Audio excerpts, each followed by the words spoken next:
So ఈ philosophy గనక మీకు అర్థమైతే ప్రతి నిమిషం ఎవరి పట్లైనా గౌరవంతోటి ఉండాలి.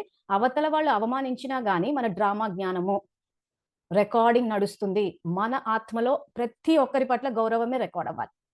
మనం ఆ గౌరవాన్ని రికార్డ్ చేయకుండా కేర్‌లెస్‌గా మాట్లాడడము, అవమానించడము, చులకన చేయడము, ఎవరి కోసం చేస్తారులే అని చెప్పి అర్థం చేసుకోకపోవడము, చెడు ప్రచారాలు చేయడము, ఈర్ష్య చెందడము, ఇవన్నీ గనక చేస్తే ఎవరితోటి? మనకు సహాయం చేయడానికి వచ్చిన వాళ్ళకి. సో, అప్పుడు వర్తమానంలో ఏం చేస్తున్నాము? వ్యర్థ బీజాలు నాటుతున్నాం. శ్రీమతం ఏం చెప్తుంది? శ్రేష్ఠ బీజాలు నాటుకోండి అంటున్నారు. అంటే మన కల్పవృక్ష జ్ఞానం 2వ భాగం. సో, శివబాబా, బ్రహ్మబాబా మనకెలా గౌరవం ఇచ్చారా అని చెప్పి ఆ మురళి ఆ రోజు చదివి గూడా వినిపిచ్చాను. రికార్డింగ్ గూడా ఉంది. సో, ఆ రకంగా మనం ఇస్తూ పోతూ ఉంటే కల్పమంతా గౌరవం ఇచ్చేవాళ్ళొస్తారు.